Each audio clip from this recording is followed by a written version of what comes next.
Majemuk artinya lebih dari satu, bisa dua, bisa tiga. Itu adalah di Biduna Karina. Itu Yayasan Milik GKJW, Gereja Kristen Jawa. GKJ bukan nggak pakai wetan, pakai wetan. GKJ, Gereja Kristen Jawa.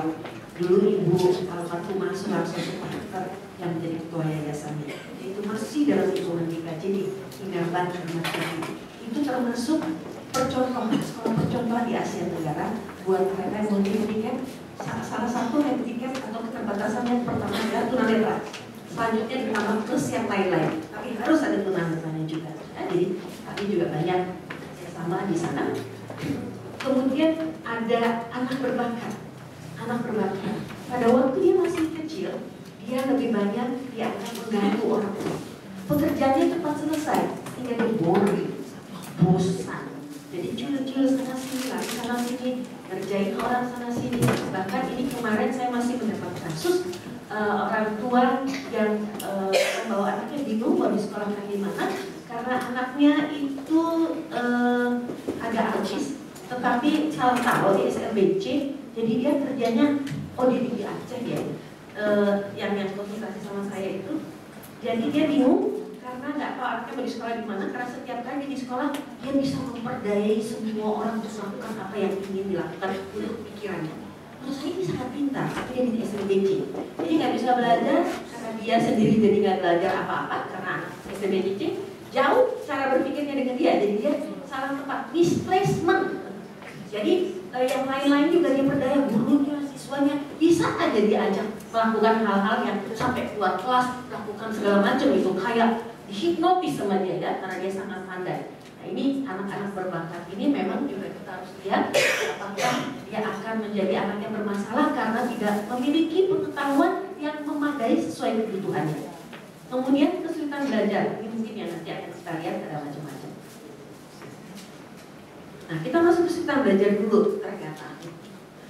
Jadi kesulitan belajar ini memang kalau kita singkat kadang-kadang kesumbel, kadang-kadang KB. KB itu bisa keluarga besar, bisa kelompok bermain gitu ya. Tetapi dalam bahasa Inggrisnya itu bisa juga disingkat sebagai LD, Learning Difficulties, Learning Disability, atau Learning Disorder. Sama-sama LD, tapi bisa kalau kita perpanjang, kita panjangin istilahnya itu menandakan berbeda penyebabnya. Pada waktu lalu kita kebanyakan melihat bahwa mereka-mereka yang mengalami learning difficulties, kesukaran belajar lebih banyak disebabkan oleh hal-hal yang sosial, emosional, tidak cocok sama guru, tidak suka sama pelajaran, berantem sama adiknya atau kakaknya atau orang tuanya yang berantem ya. Jadi suasana hati itu membuat dia tidak nyaman belajar. Tapi kemudian berkembang pemahaman tentang kesulitan belajar yang bukan karena sebab-sebab itu, tapi karena learning disorder, adanya ketidakteraturan dari proses berpikir, sinaps-sinaps neurosensorik di neuroscience ya, kita lihat neurologi di dalam otak yang tidak berjalan sesuai dengan aturan orang lain cara kerja listriknya, elektronnya. Ya. Demikian juga disebut disability. Jadi learning disability itu disebabkan faktor-faktor yang datang dari orang, dari otak. Istilahnya itu internal faktor, sedangkan difficulties tadi karena faktor eksternal, gitu ya. Jadi kita betulinnya tentu beda ya.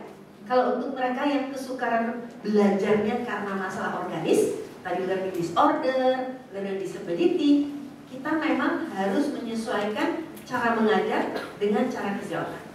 Sedangkan kalau yang tadi learning difficulties, karena faktor-faktor di luar itu, ya tentunya kita harus juga mencoba memodifikasi lingkungan luar, dan kemudian bagaimana dia bisa menerima, dan kemudian menyesuaikan kembali, supaya dia termotivasi kembali untuk belajar.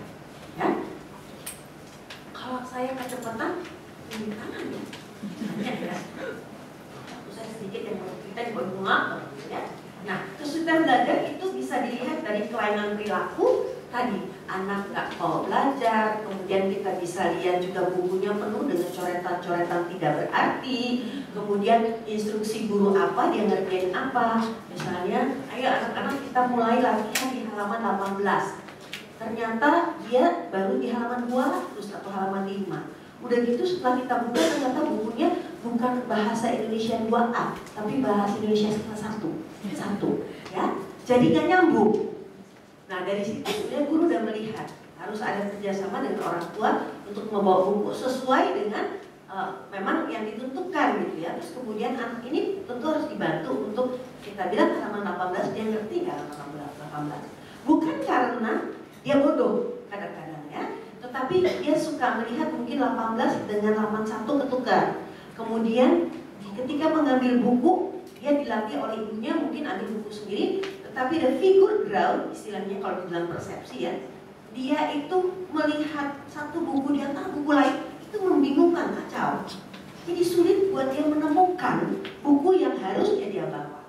Demikian juga di dalam tas. Di dalam tas itu ada banyak buku. Untuk menemukan si buku 2A mungkin ada itu di dalam tasnya, tapi yang keambil berhitung 1A gitu ya. Jadi itu kesulitan melihat wujud yang mana yang harus difokus dibandingkan background yang begitu banyak. Itu namanya kesulitan persepsi figur ground. Itu aja dalam proses belajar tuh ada ya.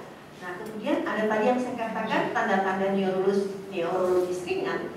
Itu anak-anak yang bikin B kebalik ke B kebalik ke B ya, B ke D, P ke Q ya, kemudian M ke W ke W, N ke U. Kebukanya di atas atau di bawah ya, perutnya di sebelah kanan atau sebelah kiri kalau B sama D, itu bingung.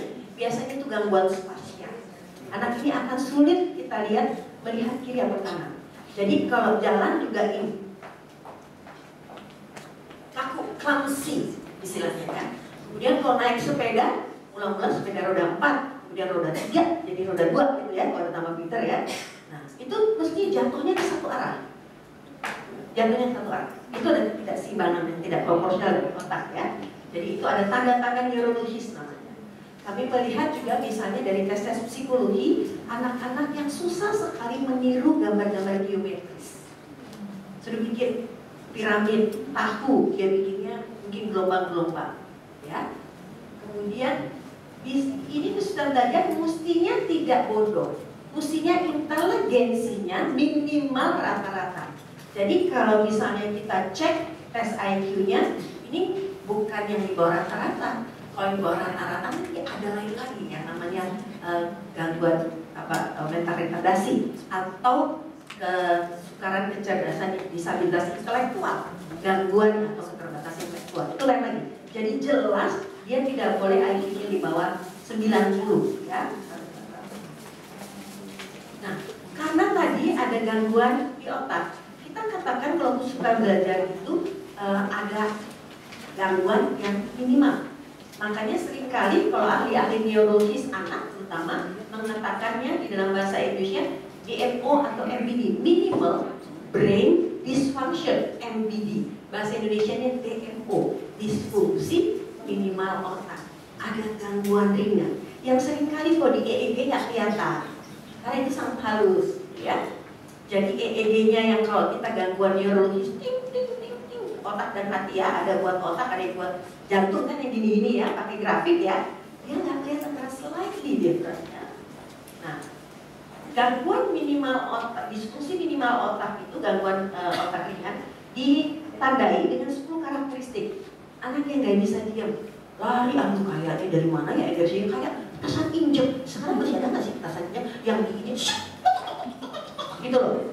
Masih ada ya? Jangan tapi ya, petasan injek udah nggak pernah dengar lagi. Sekarang soalnya ke atas mercusuar gitu kebanyakan ya, nggak yang digesek ya, petasan injek. Anaknya nggak bisa diam, hiperaktif, energinya nggak habis-habisnya gitu ya, naik turun lari sana sini dan sebagainya. Kemudian anak yang mengalami gangguan konseptual motorik itu tadi kesulitan. Kalau kita misalnya mau kanan kiri dan sebagainya mesti betul-betul seperti ini, jangan seperti mirror, jangan seperti kaca, dia pasti akan kacau ya. Itu tadi gangguan spasial yang saya katakan. Di Tidak tahu atas, bawah, kiri, kanan. Jadi kalau perut depan yang B, kemudian kalau B perut di sebelah kiri, itu membingungkan buat dia. Kemudian gangguan emosi, suka meledak-ledak, suka mukulin orang, suka bantingin kepalanya ke dinding atau ke lantai kalau permintaannya tidak dipenuhi, atau orang nggak ngerti dia mau apa sih, dia mau apa sih, ya? Karena ada masalah komunikasi tadi. Ya. Belum lagi kalau misalnya dijabakin rambutnya, ada anak kalau pusing itu gangguan neurologis ya, ditarikin rambut. Di sini biasanya ada bolong, ada danau kecil di kepala. Ya. Kan yang tengah ini enak sekali kalau kita kalau pusing juga ada kan yang suka begitu ya, cetut gitu ya. Lama-lama pori-porinya kan bolongnya kalau besar jadi dia botak karena cetut cabut juga rambutnya ya. Kemudian defisit dalam orientasi secara utuh, bingung, disorientasi, dia ada di mana, mau kemana, terus memorinya juga terganggu dan langkah-langkahnya juga tidak terarah. Orang suruh belajar, dia pergi ambil minumannya dan main balok. Nanti orang sudah main balok istirahat, mulai dia buka bukunya. Ya, disorientasi bisa terjadi. Gangguan dalam atensi. Nah, anak-anak yang hiperaktif, anak-anak yang namanya nanti ADHD, Attention Deficit Hyperactivity Disorder, tidak hanya hiperaktif, tetapi juga gangguan atensi. Gangguan atensi, ADHD itu.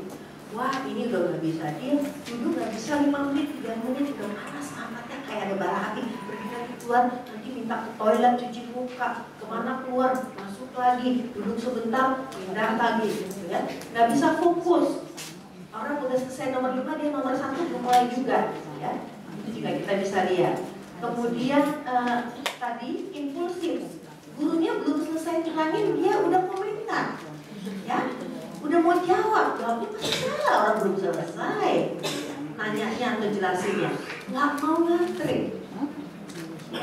Anak-anak yang memang impulsif ini, anak-anak yang tidak bisa tunggu geleran, maunya duluan, bisa nyelak gitu ya, impulsif, belum apa-apa sudah berespons, bereaksi. Gangguan dalam ingatan dan berpikir, ini anak-anak yang susah sekali menghafal, apalagi suruh menghafal ayat. Saya suka sedih kalau pengajaran pelajar sini di gereja itu kerjanya ngafal ayat tanpa memahami kenapa mesti ngafal ayat itu. Jadi beruntunglah remaja ini setiap kali suruh ngafal 10 ayat, besoknya pada nggak datang minggu depannya. Suruh ngafal ayat ya, dan tanpa memahami kenapa kita mesti hafal ayat dan bagaimana kita mengoneksikan cara penghafalan ayat. Ini pelajar CD soalnya sudah dijadiin ayat. Kemudian kesulitan belajar spesifik seperti yang saya katakan tadi, learning disability atau learning disorder, kesukaran belajar yang berkaitan bisa hanya dengan membaca, menulis, bahasa atau berhitung. Nanti kita akan lihat. Gangguan bicara dan mendengar. Mereka yang langit-langitnya pernah bolong juga bisa gangguan sengau dalam bicara. Ada yang gagal atau intonasinya sangat tinggi, gitu ya. Tanda-tanda teologis yang tak tampak kadang-kadang. Kita lihat mungkin ada sedikit kita lihat epilepsi ringan kadang-kadang. Kehilangan fokus, tiba-tiba kita lihat dia balik lagi gitu ya. Kita bisa lihat dari beberapa tes sama pekerjaannya. Tiba-tiba hilang, terus kemudian dia bisa lagi, tiba-tiba hilang kesadaran sebentar gitu ya, terus balik lagi. Itu juga bisa terjadi. Kita harus cek itu tanda-tanda neurologis apa. Seperti kemarin, misalnya di gereja saya bertemu seorang pemuda, dia mungkin umurnya sekitar 24-25, udah lulus S1, terus dia bilang, "Anti, saya kalau di gereja kalau ngajar pelajar sipil dan sebagainya, saya bilang sama saya anti tidak. Karena yang saya ajar itu ada cucu, ada keponakan, ada daripada macam-macam panggilnya, saya bilang pakai anti, saya itu kok kalau belajar nggak bisa fokus. Rasanya waktu yang diberikan itu seringkali tidak optimal saya pergunakan. Saya bandingkan dengan orang lain, dia sangat smart, bahasa Inggrisnya bagus, terus kemudian hasil lulusannya juga bagus. Yang lawyer sekarang. Untung pekerjaan saya tidak menuntut dan sampai sekarang bos saya memang tidak marah pada saya. Terus dia cerita dari kecil sebenarnya belajar sangat seperti itu. Jadi dia suka kena omelan di sekolah, suka terlambat mengajukan pekerjaan. Sebelumnya ibunya ngomong sama saya, Kak, itu si Anu mau ngomong sama Anti karena dia begini-begini. Saya selalu bilang sama dia, kamu tuh seperti bapakmu juga begitu, gitu ya. Seperti bapak, jadi it's okay, biasa gitu kan seolah-olah. Tapi anak ini nggak mau menerima, dia bilang enggak, Mam, saya tidak mau penjelasan seperti Mama, saya ingin penjelasan. Jadi kami panjang lebar ngomong, saya tanya bagaimana sih ciri-cirinya ya, karakteristiknya. Kemudian kesimpulan pertama saya bilang, oke, cek neurologis dulu. Apakah kamu ada gangguan neurologis? Kalau tidak ada gangguan neurologis, berarti kita bekerja dan melakukan pendekatan non-neurologis. Bagaimana supaya bisa fokus. Jadi orang seperti itu saya ajarkan kepada dia untuk mengangkat pekerjaannya. Jadi dia pekerjaannya misalnya membuat respons hukum, mestinya bisa jadi 10-20. Bisa nggak kamu bikin pointers? Bagaimana tahapannya, bagaimana sistematikanya? Kemudian buat target pada dirimu dalam 1 jam ini, kamu mesti capai apa ya? 1, 2, atau 1, 3. Kalau kamu bekerja 1 sampai 10 poin, kamu nggak akan bisa. Dan kamu sudah distraktif, terganggu pikiran fokusnya. Kemudian bagaimana caranya? Kamu bisa pakai HP kamu untuk bikin weker, atau kamu tulis di depan komputer kamu, atau kalau ada teman mitra kerja yang memang bisa memahami kamu dan tidak jauh, dia kasih kita kalau ceramah nih dari belakang, saya sering 10 menit lagi gitu kan, 10 menit. Nah, temanmu itu mungkin kasih sign sama kamu, karena dia kan orang dewasa yang mulai harus mengatur regulasi dirinya sendiri kan. Jadi dia sendiri harus punya tekad seperti itu untuk memperbaiki caranya.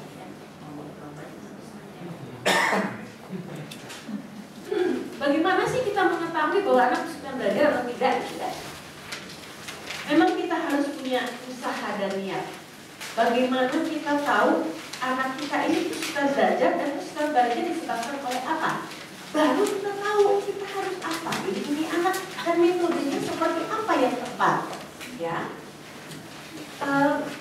ada banyak anak di sekolah yang kemudian sekolah itu mengatakan ini pendidikan inklusif.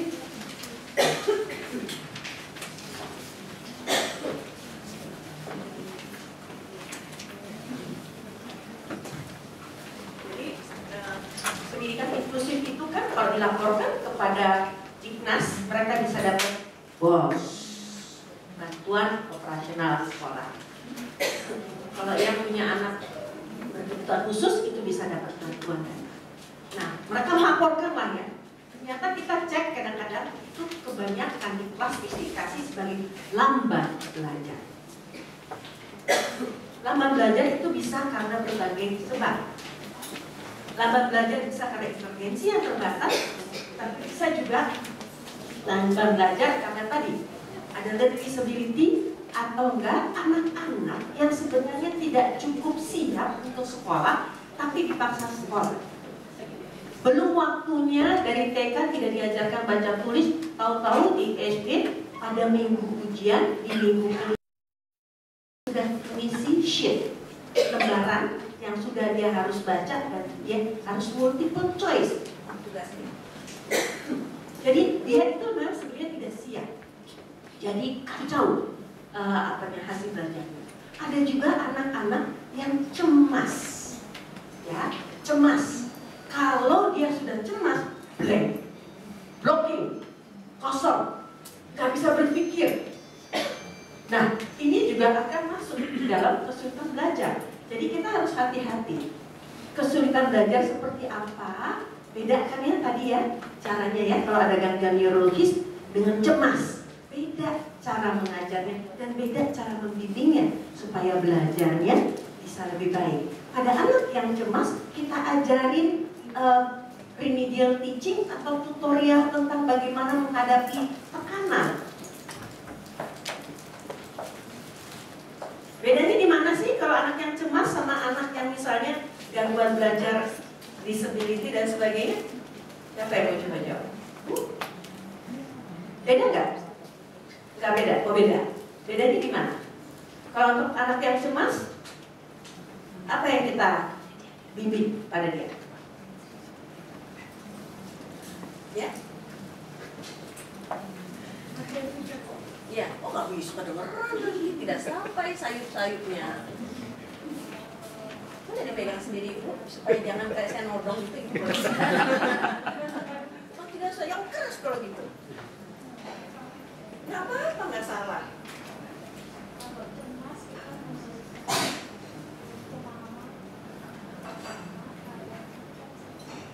Yang karena gangguan neurologis di otak, dia memang lambat belajar. Rangsangannya gimana caranya?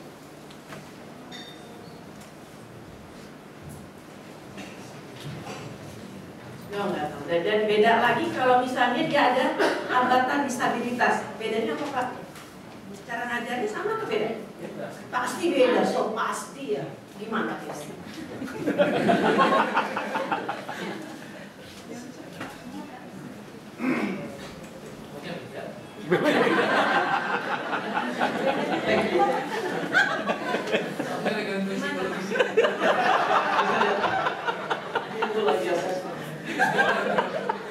Gimana kira-kira Pak? Kira-kira aja Pak. Ya, mungkin dari sisi stimulusnya harus diturunkan, direndahkan. Yang mana? Itu untuk yang gangguan neurologis. Oke, yang Standar cemas. juga harus sedikit dikasih space, Bertahap gitu ya. bertahap. Ya. Kalau yang cemas ini mungkin, ya saya sepakat lebih banyak dikasih penjelasan dan kita kasih alasan kenapa dia harus melakukan itu dan memberikan semacam apa ya, bagaimana dia bisa mengantisipasi ataupun ya artinya penjelasan supaya dia mengerti dan kemudian bisa membagikan semacam komunitas. Bagus sekali. Ada yang mau nambahkan lagi? Jadi kalau kita lihat penyebabnya itu berkaitan dengan sangat kognitif dan akademis, baru kita dealing dengan materi bidang studi. Tapi kalau non akademis cemas, jangan lagi kita ayo les belajar gitu ya. Bukan itu yang penting, mungkin dia nggak masalah pelajarannya. Tapi sekarang sikapnya dan kecemasannya itu yang harus kita kurangi dulu. Mungkin ya kita lebih main, doing relaxation. Jangan langsung ayo sekarang supaya kamu bisa besok kita belajar nih sampai jam 2 malam. Besoknya dia maaf kata sampai kekencing-kencing mau ke sekolah. Karena besok udah mau ujian, ya. Ini dia membayangkan besok mau ujian aja. Udah tahu nih orang tuanya ya, itu dijor dikasih guru les setiap hari. Percuma besoknya blank, gitu ya. Nah, jadi kalau kita tahu 3 bulan sebelumnya tipe anak seperti ini harus kita siapkan secara bertahap. Dan kita latih bentuk tes secara ringan supaya dia terbiasa. Bukan belajar akademik ya, bukan belajar tambah kurang baginya, bukan. Gitu ya. Sedangkan yang tadi gangguan organis tadi, kita harus cari cara mana yang dia kuat, dari kekuatan itu kita mengatasi kelemahannya. Ini juga harus kita tunggu ya. Jadi seringkali ada kerancuan definisi keliru dalam kategori, oleh karena itu tergantung dari definisi bagaimana sih proses identifikasinya, gitu ya. Jadi kita harus tahu sejak kapan ada indikasi kesulitan belajar. Sejak dia bilang tomat jadi tomato, ya misalnya ya, kebalik-balik ngomong itu sulit, itu belum kita suruh tulis dan suruh baca loh. Tapi ngomongnya juga kebalik-balik. Dan dari situ kita juga bisa lihat, wah ini kita mesti cek ada apa. Gangguannya di gangguan masuk ke dalam pemahaman di tengah atau kemudian proses outputnya yang salah. Kalau kita lihat manusia berkomunikasi itu ada reseptif, menerima, kemudian mengekspresikan kembali benar atau tidaknya komunikasi. Di sini juga kita harus lihat ya. Nah, bentuk-bentuk kesulitan belajar seperti saya katakan tadi adalah kesukaran belajar persepsi, kesulitan mendiskriminasikan secara visual, ya antara B dengan B tidak mirip. Kalau kita cepet-cepet, kita orangnya mau cepet-cepet, agak hiperaktif gitu ya, agak disruptif, suka banyak maunya. Seringkali kayak gini nih nggak kelihatan nih, ya perbedaannya kecil gitu ya, serupa tapi tidak sama gitu kan. ya, rincian, kelengkapan, menghilangkan kata, terus kemudian kita lihat kalau belajar ada yang bagian yang hilang, dengan biasanya G-nya nggak ada. Misal lagi periksa skripsi, menegakkan, kadang-kadang K-nya cuma 1, ngotot lagi gitu ya. Dia menegakkan 2, 3, sampai hal kecil gitu ya harus begitu. Bentuk latar misalkan bagian pada detail, dan kemudian bagaimana dia mengarahkan satu hal seperti saya katakan tadi ya. Jadi misalnya mencari bahan dari bahan-bahan yang lain, mencari sesuatu. Jadi gini, sama di depan ya contohnya ya. Jadi saya bilang coba di gambar ini cari anak perempuan yang menghadap ke depan bajunya pink. Buat dia sangat sulit mungkin karena pinknya banyak ya gitu ya. Terus kemudian kan boleh ini pink, tapi kan ngadepnya nggak ke depan kan? Yang disebut depan aja dia bingung. Saya sebenarnya ingin tanya yang ini gitu. Itu dia akan membingungkan. Jadi bayangkan kalau dia suruh baca, ya, mencari kata di tengah-tengah kata lain. Nah yang seperti ini biasanya kita pakai penggaris yang ada bolongan di tengahnya. Yang lain ditutup, dia bacanya bergeser, sehingga dia bisa fokus. Gitu. Bayangin nggak, Bapak Ibu sekalian? Jadi jangan dibuka tulisan banyak kayak gini, dia bisa lost in space. Orang baca ini, dia baca kesana kemari, gitu ya, siksa. Jadi dia harus ditutupi. Kalau kita mau sekarang di sini, terusnya saya keluarin satu-satu. Ini hilang, terus ini keluar, baru dia bisa konsentrasi bacanya, fokusnya. Kalau enggak, kacau stimulus di dalam otak yang masuk. Ya. Kemudian ada ini visual closure ini.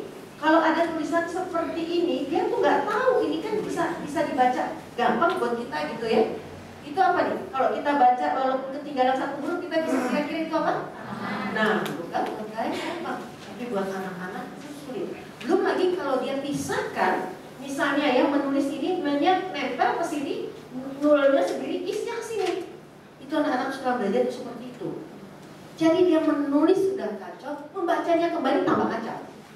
Ya, karena suka kembali menulisnya. Ingatan visual, cerita putar gambar, kita kembali pada posisi sesuatu. Anak ketika bisa menulis, membaca, dia harus bisa ingat di otaknya. Habis M itu apa ya? E, habis E, M. Terus apa lagi? C dulu atau B dulu ya? Atau A dulu ya? Di otaknya ini tidak ada sequence yang betul, urut-urutan. Nah kalau itu sudah terganggu, gangguan sequential, itu repot. Mulai kemudian dia kalau mau nyiapin buku buat besok, belum lagi seragam beda-beda dari Senin sampai Sabtu, ya. Nah, terus mungkin ibunya menyediakan 7 warna, tempat pensil sama tempat tidur. Wah kacau ya kalau dibilangnya Senin biasanya yang pakaian seragamnya apa, bawa bukunya apa, itu berantakan. Kalau dia tidak dibantu dengan tulisan dan gambar. Visual konsepsi sulit menggambar, 3 dimensi sulit memahami dalam jarak jauh, berubah menjadi kecil. Bahwa dia suka membedakan, misalnya satu besi ukuran let's say 1 kilo dengan kapas 1 kilo. Dia akan bilang yang lebih berat yang mana? Yang kapas yang gede gitu. Ya? Karena besar itu berarti tambah berat gitu ya. Dia nggak tahu bahwa benda itu pemahamannya agak sulit, juga dengan volume dan sebagainya. Nah, bagaimana penanganannya? Sama kali kalau kita katakan itu neurologis, itu sebabnya adalah gangguan di otak. Itu tentunya pertama kali kita lihat, misalnya anak-anak hipertensi atau learning disability itu kita lihat ya, apakah memang ada hal-hal tertentu yang bisa dibantu dengan obat-obatan diet atau vitamin. Anak-anaknya hiperaktif, nggak bisa fokus, atensinya nggak bisa sampai 15 menit, 3 menit, 5 menit, paling lama 10 menit, udah bergerak lagi. Bagaimana dia bisa menyelesaikan 10 soal di dalam 1 jam? Anak lain bisa, dia nggak bisa. Untuk 3 soal aja dia sudah balik lagi, tadi apa ya yang dikerjakan? Belum selesai, dia udah keluar dari tempat duduknya ya. Nah, anak-anak seperti ini mungkin harus dibantu untuk sedikit ada obat penenangnya, sehingga mungkin dia bisa duduk lebih lama, paling tidak 15 menit. Kemudian kita lihat Bapak Ibu sekalian, kita sebagai orang tua dan juga bisa mengamati kalau kita dulu, anak-anak itu bisa terangsang makin hiperaktif kalau dia makan makanan tertentu, banyak gula, banyak tepung, banyak MSG, noodle ya. Jadi dia gluten free biasanya perlunya, karena gluten itu membuat rangsangan otak lebih banyak. Ingat nggak zaman dulu kita kalau lomba lari kita disuruh ngunyah gula Jawa, masih ada yang ngalamin nggak? Masih ya, gula Jawa itu biar kuat, wah, biar tambah kuat larinya gitu ya. Ya sekarang udah pakai doping, ya. Pakai doping kan banyak kan atlet yang kemudian ketangkep dan kemudian dieliminir, dipulangkan kembali karena ketahuan doping. Doping itu untuk membuat dia perkasa, terus tenaganya ekstra gitu ya. Nah anak-anak itu juga gitu. Kalau dikasih susu manis, kemudian puding pakai manis, juga krimnya manis, ya gimana nggak tambah energetik ya? Kasihan ya anaknya sebenarnya. Ya, belum lagi tiap hari kok noodle, ya tiap hari kok mie aja. Memang anaknya senangnya itu Bu. Kalau nggak dibawa mie nggak mau makan, jadi nggak kreatif. Ya. Mie itu bonus 1 kali sebulan kalau dia berbuat baik. Tapi itu ada orang tua yang autisnya juga pada berat. Dia pikir udah dia udah 3 bulan nih lagi libur, kasihan dia minta vitamin dikasih. Besoknya udah flapping. Ya, jadi ada anak yang kuat, ada anak yang tidak kuat. Itu kita harus lihat gizi sangat menentukan. Ya, diet perlu sekali. Megavitamin, bahkan cookies segala macam pun ada, bukan hanya untuk vegetarian, tapi untuk anak autis yang tidak mengandung gluten. Itu macam-macam chipsnya, macam-macam snacknya, tapi gluten free. Tapi udah jelas tidak akan merangsang dia untuk flapping dan sebagainya. Tentunya ada intervensi psikologis yang rangkaiannya memang ada tahapannya, sehingga kita juga tahu apa yang bisa dilakukan oleh orang tua. Ya. Nah, bentuk intervensi sebenarnya tadi saya sudah coba bicara dengan Bapak Ibu sekalian. Ada yang bentuknya remedial. Ini remedial biasanya mengulang bidang studinya, pelajarannya remedial. Tutorial itu sebenarnya tadi, kalau anak nggak bisa membedakan antara B dengan D, jadi kita mulailah seperti TK. Ingat nggak Bapak Ibu kalau di TK itu ada buku titik ya, terus dia tinggal nebelin ya. Jadi ada titik-titik B dulu, perutnya ke depan, tarik garis ke bawah, perutnya ke kanan, terus nanti dia berikutnya D, bedanya apa? Tarik garis, ikut miring kalau perutnya ke kiri gitu ya, kayak anak kecil. Tapi itu membantu otak membuat image yang benar, membuat jejak.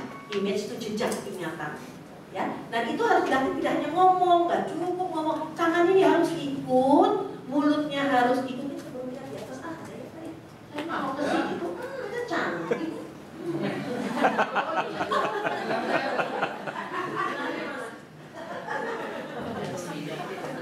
Kalian teman-teman di sini kalau kesini terus ya. Ya, jadi apa namanya? Kita lihat memang ya, dari tutorial itu adalah meneliti sumbernya kenapa, kesalahannya di mana, yang tidak bisanya di mana, kemudian menggunakan yang bisa untuk meningkatkan yang tidak bisa. Nanti kita lihat Bapak Ibu sekalian, kunci utama untuk membuka hati mendampingi anak-anak berkebutuhan khusus adalah menemukan kekuatannya. Jangan cari kelemahannya. Kita terbiasa mencari kelemahan orang lain, betul atau tidak? Kita terbiasa, dia kok nggak bisa ini, kok nggak bisa itu. Cari dong dia bisanya apa. Mulailah dengan kebisaannya itu. Walaupun cuma mama, itu kebisaannya bisa dibantu. Mari, mana, makan, apa boleh kan? Dengan bernyanyi, dengan bergerak. Mulai dengan apa yang dia bisa. Jangan cari, jangan mulai dengan tipu, ti. Ya susah orang bisa aja mak, kok mulainya dengan ti. Jangan, nggak nyambung. Siapa naik ojek? Gojek. Ya. Nah, yang kompensasi adalah keterampilan-keterampilan yang kalau udah tahu tadi ya umur 29, 30 gue bisa gitu karena diskalkulia. Disleksia itu tidak bisa membaca, nanti kita lihat sekilas itu apa. Terus kemudian nggak lucu kalau dia bawa lidik ke pasar, enggak. Kan udah gede gitu, takut ngitungnya salah, bawanya lidik. Jadi berapa kembalinya berapa? Tawain 1 juta umat nanti ya kan. Jadi compensation skillnya apa? Keterampilan komunikasi yang bisa diajarkan pada dia. Kita ajarkan dia menggunakan, untuk menghitung kita bisa punya alat bantu apa? Kalkulator, apalagi cepat. Mungkin buat dia justru keterampilan tangan itu dan warna-warni lebih cepat daripada kalkulator digital. Kalkulator juga macam-macam, ada berbentuk angka, pencet dan sebagainya. Ya. Jadi itu yang kita ajarkan pada dia supaya dia tidak ditipu oleh orang lain di pasar, supaya dia tetap bisa belajar sendiri tanpa didampingi oleh orang lain. Itu namanya keterampilan kompensasi. Ya. Nah, kenapa pendidikan khusus tadi disebutkan perlu? Ingat pendidikan khusus di mana anak-anak hanya dikumpulkan dengan mereka yang punya kebutuhan khusus. Misalnya kalau mereka blind atau buta, mereka di SLBA untuk tunanetra. Kalau mereka misalnya disabilitas intelektual atau tunagrahita, dia ditempatkan di SLBC. Padahal sekarang filsafatnya, filosofinya adalah inklusif, di mana mereka tidak gabung dengan keterbatasan yang sama, tapi mereka gabung dengan anak-anak normal. Namanya pendidikan inklusif. Nah, kalau di situ memang di sini pendidikan khusus kita harapkan anak-anak belajar keterampilan atau pembelajaran dasar awal di tempat itu. Misalnya untuk mereka yang buta bisa belajar braille dulu, bisa belajar OM, orientasi mobilitas dulu. Tapi sekarang, siapa namanya? Rickson. Pak Rickson mungkin udah nggak begitu braille, tapi sekarang pakai apa digital apa? JOS ya Pak? Udah belajar JOS? Sudah. Dia bisa browsing internet. Sekarang kurang laku braille karena lama bacanya berat, bukunya dibawa kemana-mana ya Pak? Pak Son ya? Iya, sheet ya Pak? Ya. Jadi pakainya JOS, dia sudah punya software di mana software itu membacakan buat dia apa yang ada di buku di teks. Canggih, canggih. Jadi setelah dia pendidikan khusus, integrasilah dia sekolah libre supaya dia inklusif. Kalau yang lambat belajar, ini lain lagi. Anak lambat belajar ini memiliki potensi intelektual sedikit di bawah normal, tapi belum termasuk tunagrah kita. Anak-anak seperti ini memang seperti solar, mobil solar, masih panas, makin cepat. Tapi ketika di awal itu dia tidak cukup kuat, itu akan sulit buat dia meneruskan. Ya, jadi basicnya harus kuat dulu. Tapi banyak sekolah, banyak orang tua gergetan lihat anak seperti ini.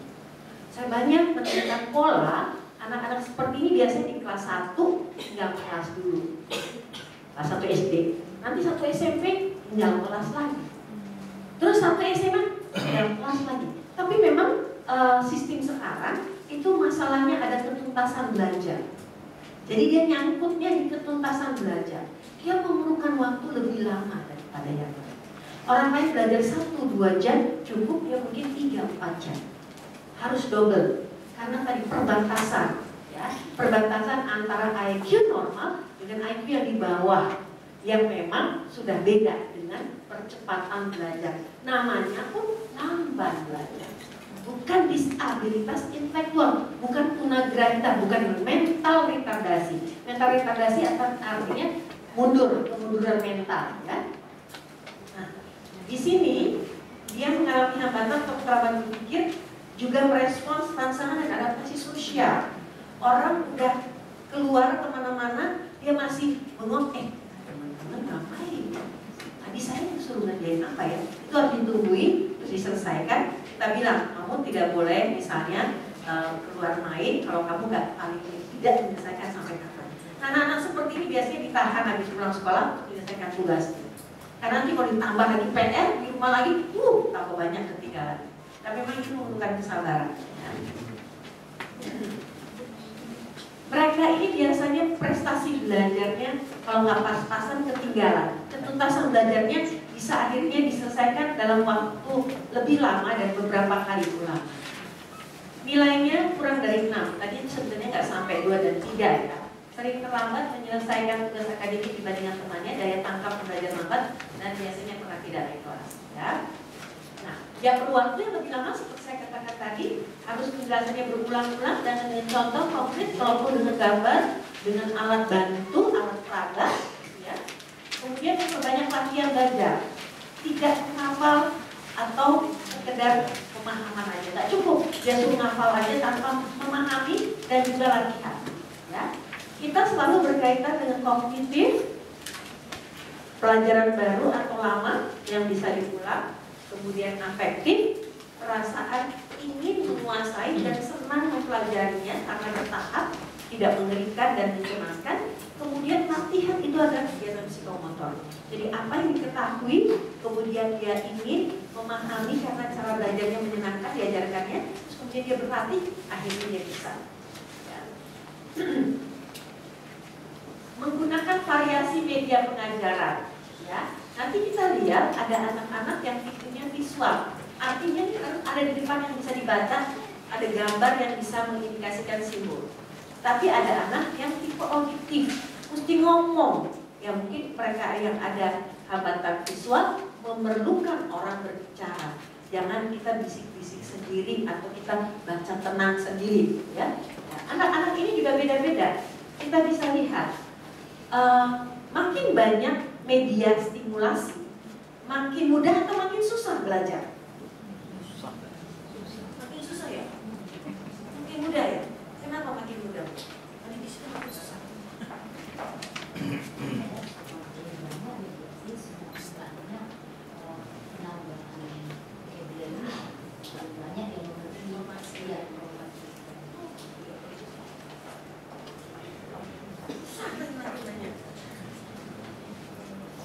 Mungkin pelatihan media estimasi dulu ya, saya pelatihan media estimasi dia sambil belajar dia ada banyak banget stimulasi. Nah pada stimulasi itu mengarah pada satu pelajaran yang sama tentunya. Kalau itu mengarah pada satu pelajaran yang sama, jelas saya setuju pasti membantu. Tapi kalau itu kayaknya menyampaikan informasi yang berbeda, Bingung dia ya, bingung dia ya. Oke, Bapak Ibu sekalian benar ya, dua-duanya benar.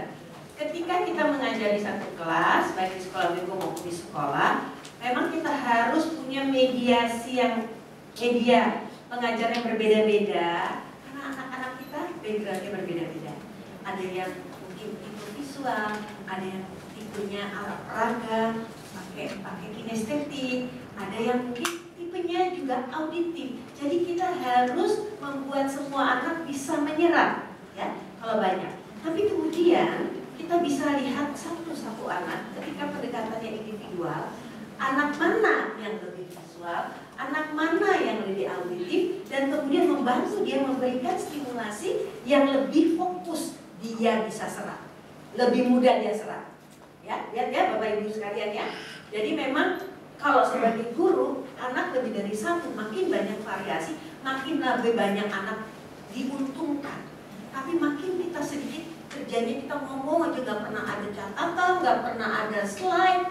Wah, yang untung adalah yang tipe auditif, tapi yang tipe visual keluar itu dia blank, kosong di otaknya, nggak ada peta apapun, nggak ada image, nggak ada road memory sama sekali yang tinggal, gitu loh ya. Tapi kemudian kita lihat satu-satu anak dan kita tekankan fokus pada pemilihan media data. Ya. Jadi itu kita harus lihat tujuannya, kemudian kita lihat kekuatan anak, dan kemudian mana yang kita akan tekankan. Ya. Kemudian ini yang tadi yang dikatakan remedial teaching, ya, bagaimana mengulang pelajaran dan caranya seperti apa, dan apakah kita dari depan, coba kamu ulang dari nomor 2, kamu ini gimana sih itu aja nggak bisa? Apa yang terjadi? Apa yang dirasakan anak itu makin ngerti atau enggak? Makin stres, sangat self-esteem buruk di depan orang. Dan mengganggu yang lain udah tahu, udah lagi kerja, nih ibu ngomel gitu dari jauh, no use lah, no use. Ya.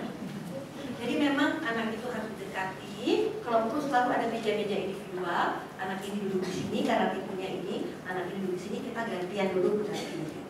Ya, nanti kalau di sekolah inklusif ada namanya GPK, bukan gerakan pengacau aceh, bukan, tapi guru pembimbing khusus, guru-guru yang belajar tentang anak berkebutuhan khusus dan juga tahu mendampingi anak secara individual harus gimana aja.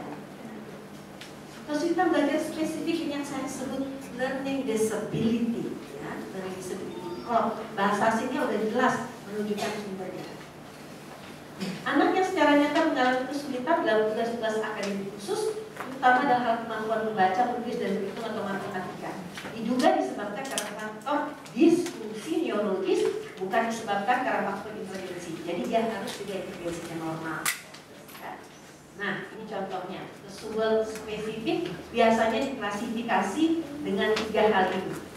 Gangguan membaca disebut dyslexia, kemudian gangguan menulis disebut dysgraphia, dan gangguan berhitung disebut dyscalculia. Ya, jadi ini yang mestinya dia nulisnya begini, tetapi ini dia tulisnya seperti dikacau. Ya, jadi dia bacanya juga susah, udah nulisnya juga susah kan? Nah, karakteristik anak dyslexia biasanya perkembangan kemampuan membacanya terlambat. Nah, kemudian sulit sekali memahami isi bacaan. Dia membaca 2-3 kalimat aja lama dan nggak ngerti-ngerti. Mungkin dia bisa baca bunyi tapi sama sekali tidak paham apa yang dia baca, atau bacanya lompat-lompat. Ya. Nah, kalau yang dysgraphia ini sering terlambat dalam menyalin tulisan. Seperti tadi ya, karena dia bingung. Sering salah menulis B dengan P dengan Q, V dengan U, tadi saya katakan 2 dengan 5, 6 dengan 9 dan sebagainya. Mirip ya tulisannya. Tulisan anak tidak terbaca jelek sekali, terus banyak melakukan kesalahan dalam menulis, misalnya huruf hilang atau huruf terbalik. Sulit menulis dengan lurus pada kertas, tidak bergaris. Jadi kita harus tahu, walaupun anak-anak sekarang pakai komputer dan tidak lagi pakai kertas bergaris juga Bapak Ibu beda-beda loh kualitasnya. Ada yang tebal gitu ya, sehingga anak bingung ya, kalau begitu nabrak dia nggak bisa baca tulisannya. Pak, masih banyak. Di sini juga ada.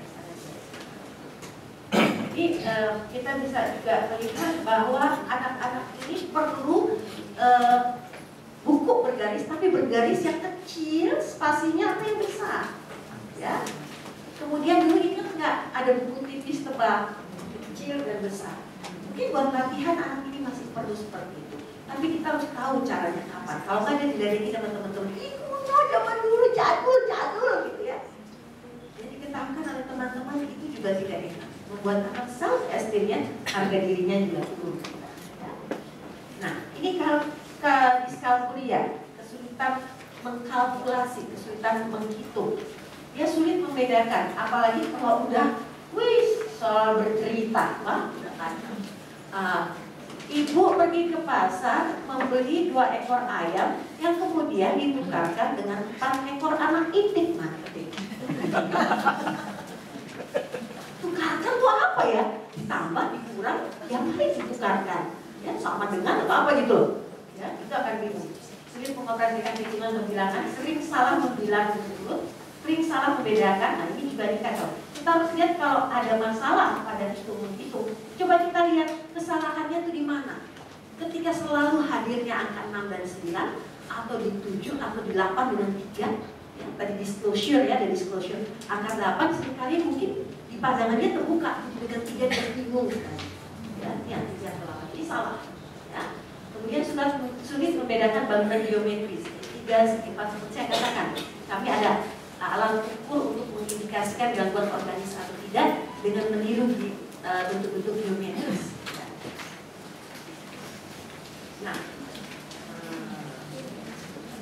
ADHD, ADHD, Attention Deficit Hyperactivity Disorder. Definisinya adalah kondisi di mana secara konsisten menunjukkan kurang perhatian secara terus, ya, tidak ada perhatian, hiperactivity, impulsif, ya, gangguin teman, getok, terus dulu tuh kalau anak-anak rambutnya panjang dikepang, terus pelan-pelan di belakang diikat ke kursinya.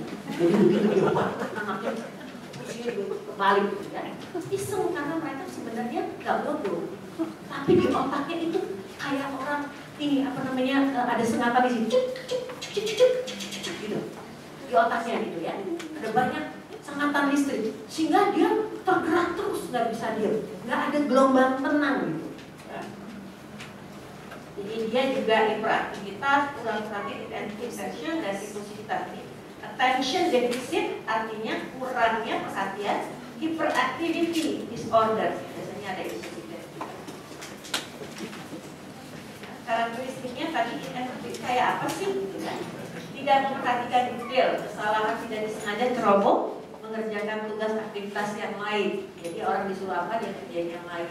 Nah, nanti kemudian dia lihat ada temennya sudah selesai mengerjakan yang lain, dia baru pulang dia ikut mengerjakan kerjaan lanjutan. Kesulitan mengatur kegiatan dan tugas, kesulitan mempertahankan memusatkan perhatian, sering tampak melamun karena nggak ngikutin apa yang terjadi, sering tidak mengikuti seluruh instruksi dan gagal menyelesaikan tugas. Seringkali anak ini tugasnya tidak selesai. Itu yang sangat jelas. Sering menghindari tugas, tidak menyukai atau tidak mengerjakan tugas-tugas atau kegiatan yang menuntut ketekunan dan usaha terus-menerus. Nah, anak ini sering kehilangan benda. Kita bawain pensil 6 pulang, nggak ada sama sekali, tinggal 1 atau dia kumpul dia teman jadi 15 dia bawa pulang. Ya, yang keliling-keliling dia kumpul karena dia bingung yang punya dia yang mana, nanti dia dimarahin dan dia pasti dimarahin bilang jadi lebih daripada kurang. Karena mungkin di antara 15 itu ada yang punya dia. Dia nggak bisa bedain.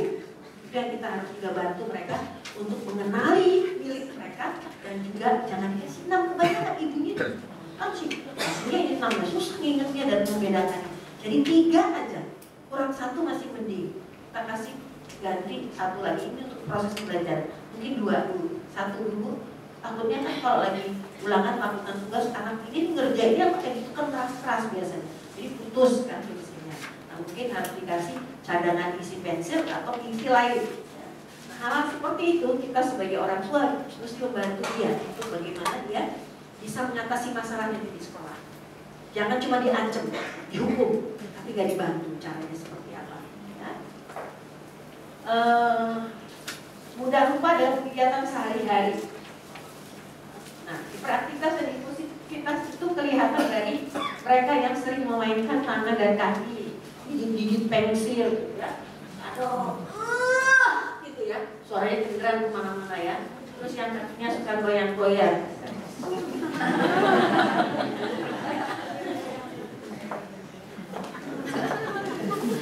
Oh, nggak ada. Ada kan? Iya. Goyang-goyang rasanya udah pengen bangun dari tempat tidur gak betah. Kayaknya panas itu selalu. Meninggalkan tempat duduk pada situasi di mana dia harus belum tenang. Sering berlari-lari memanjat situasi yang tidak tepat. Sering bicara terus-menerus tanpa berhenti. Ngoceh aja terus ya. Melontarkan jawaban sebelum pertanyaan selesai diberikan. Sering mengalami kesulitan dalam menunggu giliran. Menyerah atau mengganggu pembicaraan dan permainan orang lain. Nggak mengantrek ya. Kebutuhan belajarnya, self monitoring. Hasil anak itu sebenarnya bukannya dia tidak ingin dia bisa mengajar. Ingat tadi itu di otaknya tuh listrik tuh elektroda tuh membuat dia ingin melakukan sesuatu gitu ya. Kan kita juga beda ya kalau kita habis doping ya, misalnya udah ngantuk minum kopi tuh sampai kelewatan kulminasi ngantuknya. Atau kita tadi minum energi yang kita percayai ya. Nah itu biasanya kan beda semangatnya dengan yang tidak misalnya. Nah ini anak-anak itu juga gitu. Dia perlu kemampuan keterampilan untuk membuat dirinya tahu kapan dia duduk, kapan tidak, dan kemudian dibantu semua dari luar dan dalam. Dari dalam tadi adalah tadi. Coba lihat dietnya. Coba lihat dia misalnya ya kurang tidur atau tidak. Jangan dibiarkan dia tidur terlalu lama. Dia re-energizer. Itu namanya kalau baterai habis dapat charge ya. Charge-nya itu harus disesuaikan. Pengaturan waktu tidur juga akan memungkinkan dia punya energi atau tidak. Jadi kalau dia udah kecapean, biasanya tuh nanti sore dia bengong. Jadi kita harus tahu misalnya bagaimana secara teratur di tiap minggu dia ada ekstrakurikuler yang memerlukan energi seperti sport, ya, yang bergerak sehingga nanti cukup baterainya udah agak turun, mulai belajar fokus. Tapi itu juga bertahap. Dari mulai dia bisa duduk 3, kita buat cara supaya dia bisa 5 menit, kemudian sampai 15 menit. Ya, kalau dia udah ditambah obat, ditambah latihan, ditambah diet, ditambah megang vitamin, dia mungkin bisa 15 sampai 30 menit. Jadi anak itu biasanya ditaruh di tempat-tempat tertentu, jangan di tengah, di depan yang mengganggu semua orang tiap kali dia keluar dari bangku, balik lagi. Mungkin dia dikasih bangku sendiri, tapi dia tahu dia punya alarm, kita ajarkan dia membuat alarm sendiri, dimana dia sudah harus kembali. Kalau perlu kadang-kadang ya, dengan perkenanan dia dan orang tuanya, anak itu jikit di kursinya tanda kutip ya, pakai seat belt. Supaya dia nggak kemana-mana. Begitu dia ada gerakan mau keluar gerak, oh iya nggak boleh terusin. Itu yang parah ya. Tapi kalau sudah kita terapi, kita intervensi, ada occupational therapy, ada fisioterapi, ada terapi yang bisa membantu anak hari-hari beraktivitas bisa mengendalikan. Jadi impulsnya, ototnya, sarafnya itu dibuat teratur. Karena kondisinya dari tidak teratur itu tidak teratur di sini. Stimulasi yang terjadi di otak, ya. Itu pemberian motivasi harus langsung dan berulang, ya, dikasih lingkungan, metode instruksional, dan tambahan waktu untuk tugas. Karena kalau dia setiap kali sudah selesai, teman-temannya tahu, oh, kamu sih malah bagus, kan tesnya buruk. Harga dirinya buruk, dia menjadi anak yang tidak pernah selesai tugasnya, anak yang bodoh, anak yang tidak mampu mencapai nilai yang tinggi dan sebagainya. Nah, ini tips belajarnya, bagaimana meningkatkan atensi dan meningkatkan keterampilan pengorganisasian. Tadi saya sudah sebutkan beberapa ya. Siswa jauh dari dalam suara pintu, karena sebentar lagi nengok ada suara tik, bunyi hujan di atas, nengok. Malah guru terganggu karena suara guru nggak jelas, dia asik mengikuti irama gitu ya, segala macam bisa mempengaruhi, mendistraksi. Nah, ini perhatian. Jadi tempat dia belajar termasuk kamar yang jangan terlalu banyak hiasan kayak gini nih. Dia bisa seharian gantian ngomong. Oh, ini tuannya itu sebagai guru nih, dia sampai nah ini siapa itu? Nanti dia cari di internet, ini siapa sih gitu ya? Kemudian dia bisa, wah ini jadi ada belajar. Buku di depannya tidak menarik, karena yang ini lebih menarik. Ya, jadi kita harus tahu menjaga situasi belajar buat anak-anak seperti ini harus jauh dari stimulasi macam-macam. Plain aja. Kalau perlu dia punya tempat duduk, ada sini banyak perpustakaan. Jadi dia di tempat duduk di sudut, seperti di perpustakaan. Ininya tuh ada batasannya kiri kanan, dan di situ tembok putih bersih. Membantu dia fokus untuk apa yang dia lihat. Dia tak bisa terlalu banyak stimulus di sekelilingnya, ya. Menggunakan stimulus visual dan auditori dua-duanya, memecah tugas yang panjang menjadi beberapa bagian. Jangan terus langsung 10 di soal kamu selesaikan, jangan. Kasih dia 3 dulu. Selesai, ternyata kamu bisa nih dalam waktu 30 menit. Ya, saya yakin kamu bisa melakukan 3 berikutnya dalam waktu yang lebih singkat. Oh berapa? 20, 25. Nanti kalau kamu bisa, ada insentifnya. Gitu modelnya buat anak-anak ini. Ya,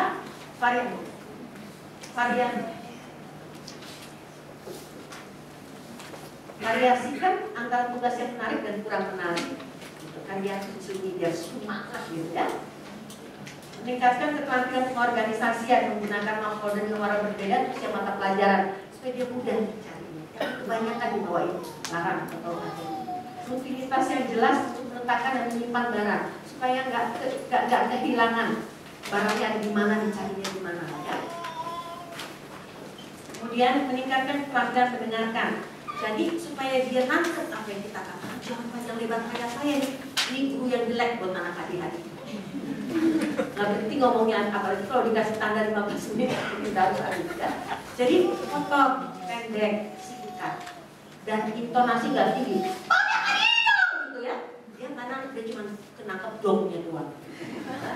Apa sih yang dikatakan gitu ya? Karena otaknya itu kan masuk ke dalam apa yang didengar, dicerna dulu oleh otak gitu kan. Nah kalau suara seperti itu hanya dapat diterima di bagian belakang otak, energi yang impulsif. Tapi harusnya dia lihat juga apa Bu? Oke, sekarang buka bukunya, lihat halaman ini dikerjakan saja. Coba tunjuk yang penting ya, itu aja ya. Jadi gelombang suara gelombang instruksi itu masuk di dalam otaknya, dicerna dan dia tunjukkan kembali. Say it, ya. Kemudian kita bilang do it. Jadi udah dia ulang kembali apa yang dia dengar, listen, say and do. Jadi dengar, oke? Coba kamu katakan kembali apa yang ibu katakan. Oh ya, saya kerjakan ini. Dia tunjuk juga persis, dia ulang kata kita. Kemudian kan dia tunjuk, ya. Ya, sampai dia bisa mengerti. Jadi ini bantu siswa untuk mengulang kembali instruksi pertanyaan yang telah diberikan sebelum mengerjakan, kemudian permainan atensi dan mendengarkan. Ya. Nah, ini autism yang banyak fungsinya satu. Sendiri kita bicara tentang autis ya. Jadi saya cepat sedikit. Bapak Ibu ada di situ. Tulisannya nanti kalau nggak jelas karena cepat-cepat silakan nanya ya. Autism disorder ini berkembang terus pengertiannya dan berkembang terus penyebabnya, dan tidak ada ketentuan yang kita misalkan pasti karena ini penyebabnya, belum tentu ya. Tapi jelas ada kelainan neurologis dan ketidakmampuan berinteraksi dan berkomunikasi secara sosial, dan adanya keterbatasan dan ketidaksesuaian reaksi dalam hal komunikasi perilaku sosial dan bagaimana berespon, yaitu definisi yang cukup luas. Dan kemudian yang paling penting adalah karakteristiknya.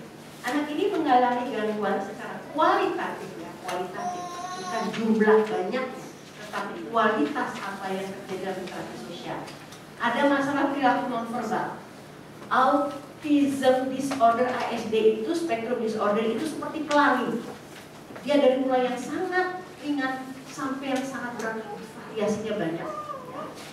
Jadi kita di sini lihat ada anak yang paling kiri, yang paling berat itu biasa nonverbal, nggak bisa ngomong atau ngomongnya repetitif, mengulang-ulang saja, tidak orang bisa mengerti. Tapi ada juga yang kemudian sangat pandai, ya, caranya bisa nggak masalah, tapi dalam perilaku tertentu nanti kita lihat dari antara tiga itu dia masih terganggu. Hubungan dalam kelompok kurangnya hambatan dalam komunikasi ini dalam tadi ya, penggunaan bahasa yang berulang aneh, kadang-kadangnya muncul iklan terus dia ngomong lagi belajarnya, kadang-kadang tiba-tiba dia ngomong sendiri, itu menjadi iklan yang dia suka, sulit memulai pembicaraan. Kemudian pola perilaku yang terbatas belum ini kebiasaan yang tidak memperhatikan mata orang lain, tapi biasanya memperhatikan objek tertentu. Dia suka kunci, dia suka apa yang berputar-putar dan sebagainya, itu ada kekhasannya. Nah, ini dikaitkan dengan masalah dalam belajar, karena dia berorientasi namanya autis. Auto, saya diri sendiri. Jadi fokusnya adalah diri sendiri.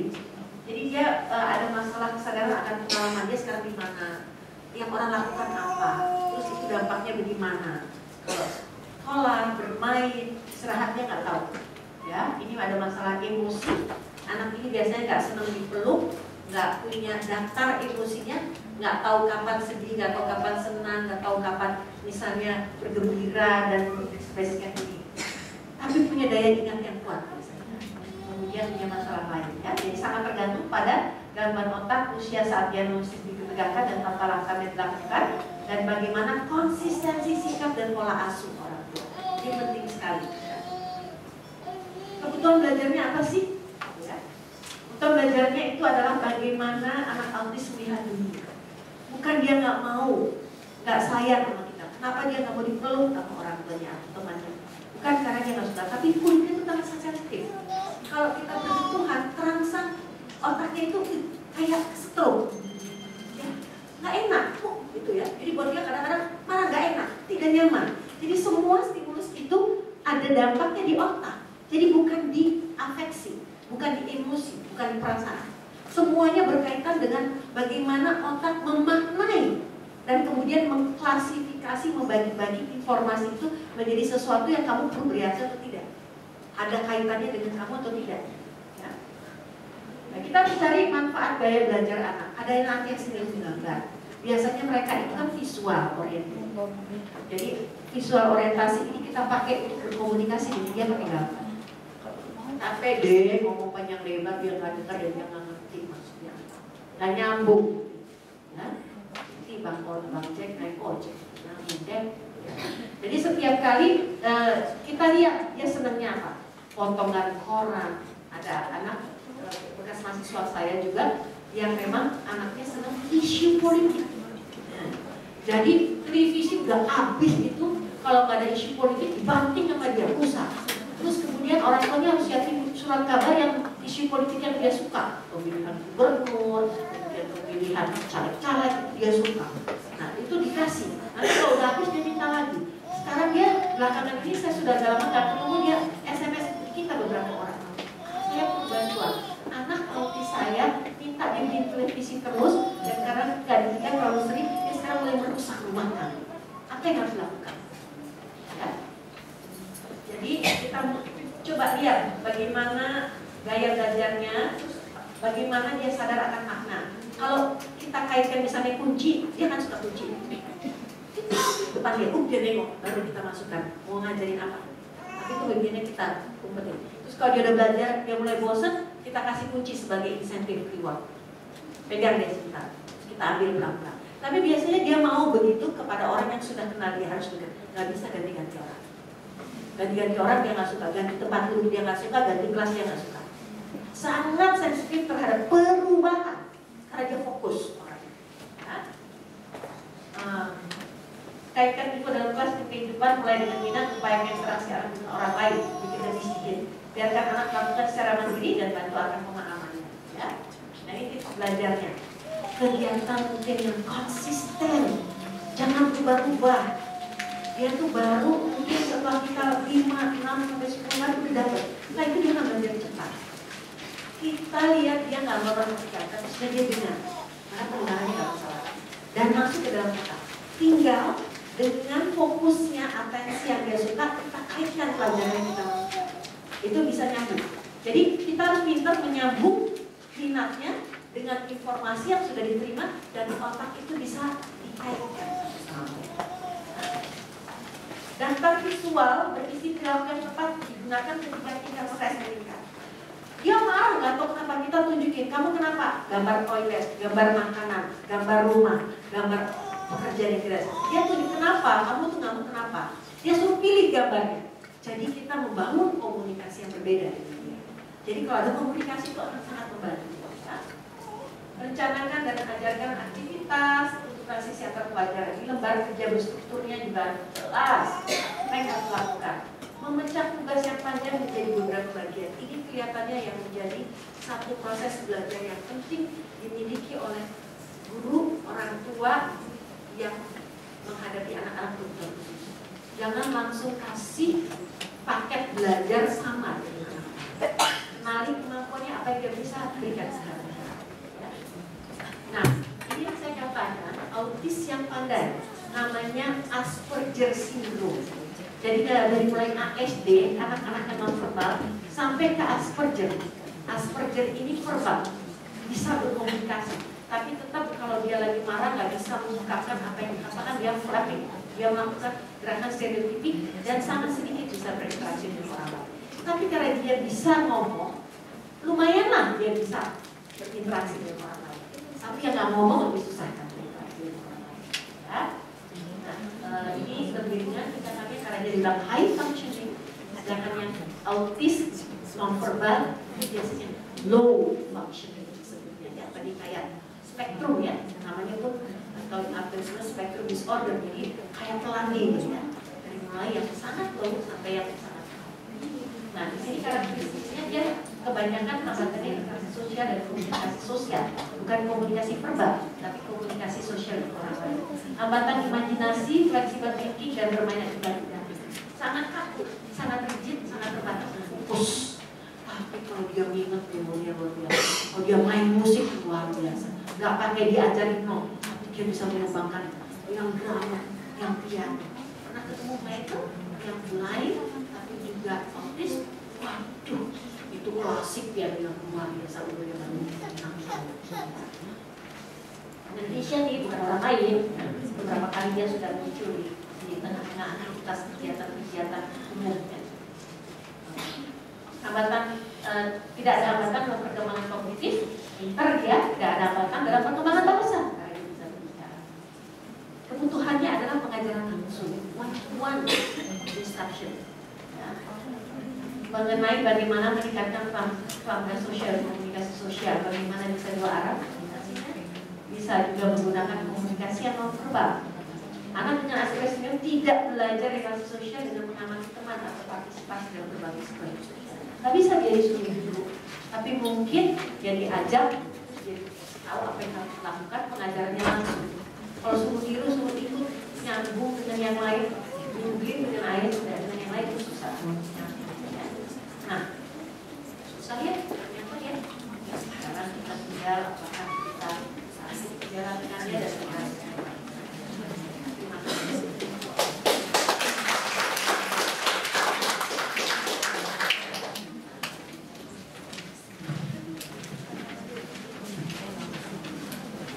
Baik, kita sudah selesai sesi pertama. Kita akan masuk dalam istirahat kita 15 menit, 10.45 sampai jam 11. Kita akan masuk sesi yang kedua. Tapi intinya sekilas dengan apa yang disampaikan oleh Ibu Frida, ada 3 poin penting yang mungkin menjadi catatan buat kita hari ini. Miliki hati, temukan kekuatan daripada anak yang berkebutuhan khusus, serta konsistensi dari sikap dan pola asuh kita. Dewa terus mengembangkan kita, siapkan pertanyaan sebanyak-banyaknya. Nanti setelah pukul 13 kita akan bertanya jawab. Sekarang waktunya Ibu Bapak akan di suspek sebentar. Pukul 11 on time kita akan langsung masuk sesi kedua.